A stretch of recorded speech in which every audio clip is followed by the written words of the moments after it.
नमस्कार, बुलेटिन में आपका स्वागत है। मैं हूं अविनाश। आइए खबरों का सिलसिला शुरू करें, लेकिन उसके पहले हम सीधे चलते हैं इंदौर, जहां मुख्यमंत्री शिवराज सिंह चौहान एक कार्यक्रम को संबोधित कर रहे हैं। तैयार होना पड़ेगा। हर एक जिले में बच्चों का एक वार्ड हम तैयार रखें, हर एक जिले में। वो जरूरी है, क्योंकि तीसरी लहर का सर्वाधिक प्रभाव अगर होगा तो बच्चों पर होगा, ये कहा जा रहा है। अब होगा कि नहीं होगा ये सुनिश्चित रूप से मैं नहीं जानता, लेकिन जब ये बात आई है तो इसकी पूरी तैयारी हमको करनी चाहिए। और इसलिए प्रदेश से भी आपको निर्देश गए, और मैं यहां से फिर आज सभी संभाग के जिलों को कह रहा हूं कि आप बच्चों के वार्ड की तैयारी रखें, और बच्चों के वार्ड भी ऐसे कि जहां जरूरत पड़े तो मां भी उनके साथ रह सके, क्योंकि बच्चे अकेले नहीं रह सकते, उनके साथ तो मां को रहना ही होगा। और इसलिए उस व्यवस्था को भी आप लोग जरूर अभी से बनाएं। ऑक्सीजन की पर्याप्त व्यवस्थाएं करने के लिए ऑक्सीजन प्लांट लगाए जा रहे हैं। मैं ये भी कहना चाहूंगा कि अगर कोई प्राइवेट प्लेयर आता है तो 50% कैपिटल सब्सिडी और ₹1 पर यूनिट बिजली की छूट हमने देने का फैसला किया है। इंदौर जैसे शहर में तो कई लोग तैयार हो सकते हैं प्राइवेट ऑक्सीजन प्लांट लगाने के लिए भी, ताकि उन ऑक्सीजन प्लांट से भी हम अपनी ऑक्सीजन की आवश्यकता को पूर्ति करने की दिशा में आगे बढ़ सकें। एक बात है, ऐसे बच्चे जो अनाथ हो गए, जिन्हें माता पिता अभिभावक खो दिए हैं, वो बच्चे हमारे बच्चे हैं, मध्य प्रदेश के बच्चे हैं, उनको हम दर दर भटकने नहीं दे सकते। इसलिए उनकी सूची तैयार करके वो भिजवाएं, ताकि उनको पेंशन देने की जो हमारी योजना है 5,000 रुपया महीना, वो लाभ दिया जा सके, उनको राशन की व्यवस्था की जा सके, उनकी निःशुल्क शिक्षा की व्यवस्था की जा सके। इसकी चिंता भी आप कीजिए।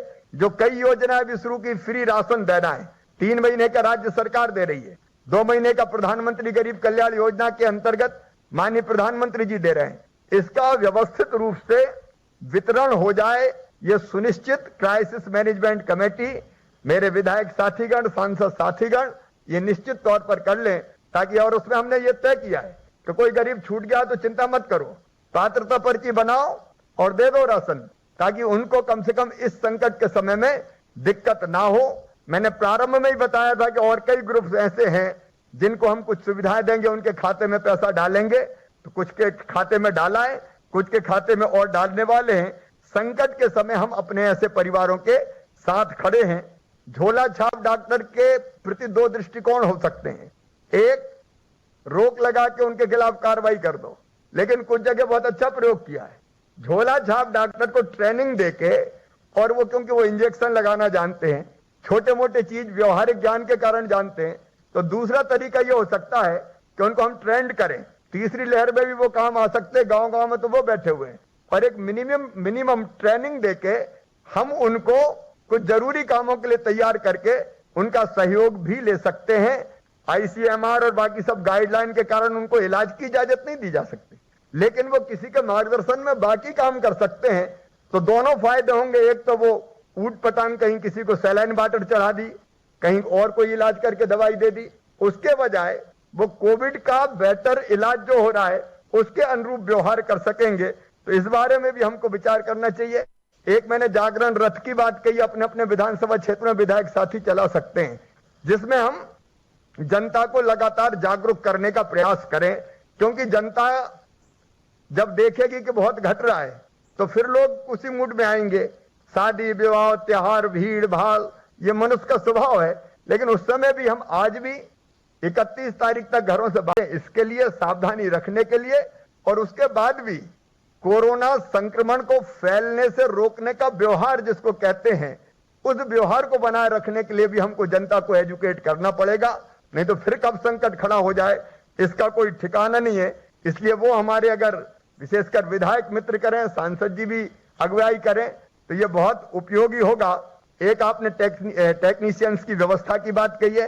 अभी हमने परसों ही लगभग 1015 सिस्टर्स की भर्ती करी है, 2000 की भर्ती और हो रही है, लगभग 800 डॉक्टर्स की भर्ती करने वाले। हम सब जानते हैं डॉक्टर्स की कमी थी और डॉक्टर्स की कमी है, लेकिन उसको भर्ती करके पूरा करने का यथासंभव हम लोग प्रयास कर रहे हैं। तो वो प्रयास लगातार जारी रहेंगे। स्टाफ की कमी के कलेक्टर्स देख लें, प्रभारी मंत्री देख लें। हमने स्थानीय स्तर पर निर्देश दिए थे कि जितनी भर्ती की जा सकती है उतनी कर लें।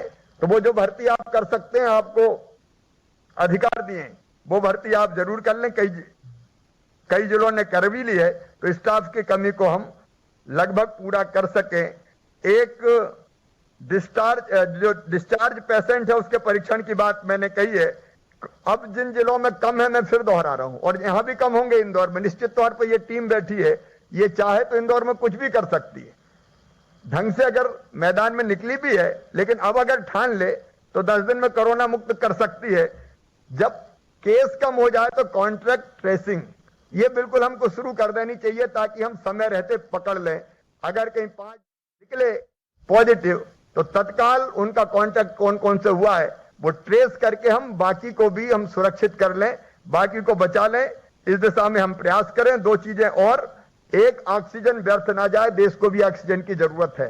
कई राज्यों में केस बढ़ रहे हैं अभी, तो हम ऑक्सीजन की एक एक बूंद का सही उपयोग करें। कुछ जिलों ने ऑक्सीजन ऑडिट का काम किया है, क्योंकि कई जगह ये हुआ कि जिनको ऑक्सीजन लगी है वो अपने आप उसको कम और ज्यादा कर लेते हैं। कई बार अगर वो बाथरूम जा रहे हैं तो ऑक्सीजन वहीं खुली छोड़ जाते हैं, कई बार खाना खा रहे हैं ऑक्सीजन खुली चलती रहती है। तो थोड़ी सी भी सावधानी रखी तो ऑक्सीजन काफी बच सकती है। उस दिशा में भी हम लोग प्रयास करें। और दूसरा, मैं फिर कहूंगा, टीके के यथासंभव सब प्रयास किए जा रहे हैं कि हम ज्यादा से ज्यादा वैक्सीन के डोज हमको मिल जाए। 2 कंपनियों को मध्य प्रदेश सरकार ने ऑर्डर दिया, कोवैक्सीन, कोविशील्ड को 5 करोड़ 19 लाख डोजेज के, लेकिन लगातार उनसे भी संपर्क में है, भारत सरकार से भी संपर्क में है। वो कह रहे हैं कि उत्पादन की सीमा है। कुछ राज्यों ने यह तय किया कि हम ग्लोबल टेंडर निकाल दें। मैं किसी की आलोचना नहीं कर रहा, लेकिन वो अर्थहीन सा प्रयास है, क्योंकि किसी को कोई सफलता अभी तक नहीं मिली है। जहां मिलेगी हम ले लेंगे, कोई चिंता की बात नहीं। लेकिन हम भारत सरकार से भी आग्रह कर रहे हैं और दोनों कंपनियों में पर भी लगातार दबाव बनाए हुए हैं कि हमको ज्यादा से ज्यादा डोजेज मिल जाए। हमको जैसे भी मिलेगी हम लाएंगे और अधिकतम डोजेज हम लगा पाए उसका हम लोग प्रयास करेंगे। लेकिन ये वैक्सीन बेकार ना जाए। अब 3% अगर व्यर्थ हो रही है तो 3% बहुत होती है। अब एक जिले ने बताया 0 जो उनके यहां वेस्ट हुई है, तो हम सब ये कोशिश करें कि एक डोज भी बेकार ना जाए। अब 4 लोग बिठा के रखो ना, क्या दिक्कत है? अगर इनमें से 2 नहीं आए, 2 को लग जाएगी। अब इसमें कोई पोर्टल की चिंता मत करो, अपन तो पोर्टल बैठे हैं। जब हमको लग रहा है कि ये बेकार ही जा रही है तो 2 को लगाओ, रिकॉर्ड में लो। कोई ये व्यवहारिक चीजें हैं, ये कोई ऐसी चीजें नहीं कि वहां से भगवान लिख के भेज दिया उनने कि बस अब ये खराब हो रही तो हो जान दो, दूसरे को लगे ही नहीं सकती। इसके व्यवहारिक हल निकाले, मैंने भावी निर्देश दे दिए। ऑफलाइन भी आप करें। आप लोगों ने सुझाव दिए कई लोगों ने कि ये पोर्टल कई लोग समझते ही नहीं। तो शुरू में पोर्टल ठीक है, लेकिन अब ऑफलाइन व्यवस्था करके बिना पोर्टल के भी, ताकि हमारी ग्रामीण आबादी, हमारे बाकी ट्राइबल जिले भी ढंग से वैक्सीनेशन का लाभ उठा सके।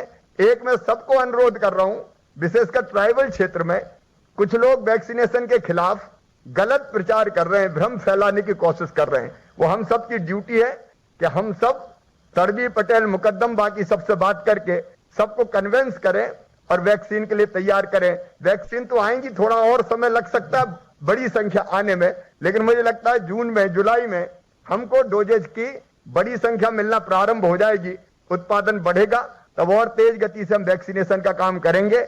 मेरे प्रिय मित्रों, इस समय मैं फिर भावुक अपील करता हूं कि सब तरह के मतभेद भूल के, कोरोना मानवता का दुश्मन है, इंसानियत के विरुद्ध लड़ाई लड़ रहा है वो, और इसलिए लोगों की जिंदगी बचाने के लिए हम सब मिलकर एक हो जाएं। ग्रामवासी एक हो, वार्डवासी एक हो, शहरवासी एक हो, प्रदेशवासी एक हो, और मिलकर पहले हम इस लड़ाई को जीतें। बाकी गतिविधियां तो हम फिर चला लेंगे। मुझे पूरा विश्वास है मध्य प्रदेश में आज जो हमारा ये ढांचा हमने बनाया है क्राइसिस मैनेजमेंट कमेटी का, वो बहुत प्रभावी है, क्योंकि जनता के बिना हम नहीं जीत सकते। और उसको बाकी प्रदेशों ने भी सुना तो एप्रिशिएट किया है। मैं आपसे अपील करता हूं कि आप सब मिलकर काम करें। गांव, वार्ड, शहर, जिला क्राइसिस मैनेजमेंट कमेटियां, और इस कोरोना को पूरी तरह से समाप्त करने के लिए जो कदम आवश्यक है, दोहराने की मुझे जरूरत नहीं है, वो कदम उठा के इसको समाप्त करें। मेरा पूरा विश्वास है कि आप सबके सहयोग से कोरोना हारेगा और मानवता जीतेगी। हम जीतेंगे, लेकिन जीतेंगे तभी जब इसको हराने के लिए जो जो आवश्यक उपाय है वो सब करेंगे। और इतना हमने भुगता है कि अब हम ये मानते हैं कि इसके अलावा हमारे पास कोई रास्ता नहीं है कि हम कोरोना को संक्रमण को रोकने के लिए सभी आवश्यक उपाय करें।